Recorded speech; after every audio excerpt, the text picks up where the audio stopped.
English spelling appears to be pretty crazy and illogical. So many words are spelt differently from the way that they're pronounced.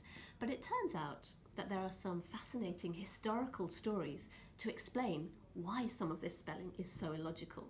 At least some of the blame, it turns out, lies with a group of Belgian printers who were printing books in London over 500 years ago.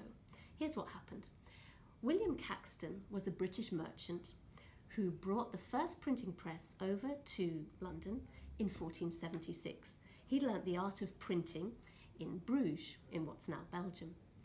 And when he set up his printing press in London, in Westminster, he then printed hundreds of works of literature, including works as important as Chaucer. And Caxton became a key figure in the development of English. But Caxton had a very relaxed attitude to spelling.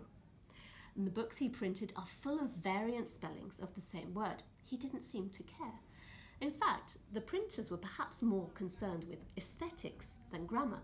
Okay, the printers like to have the pages looking nice with lines of equal length. So, if one line was a little bit too short, they tended to just lengthen the words by adding an E or perhaps doubling a letter. Also, it should be remembered that the printers got paid by the line. So, if they could make words a bit longer, they got paid a bit more money. Another thing to remember is that these printers were not native English speakers. Caxton had brought them with him from Bruges. They were Flemish speakers. So sometimes when they were preparing words for printing, their Flemish spelling influenced what they prepared. And that's how the H, the silent H in the English word ghost, appeared. It's an influence from Flemish spelling. The Flemish printers added it in their books 500 years ago, and somehow it stayed. The linguist David Crystal writes about these and many other fascinating topics connected with English spelling in his book Spell It Out.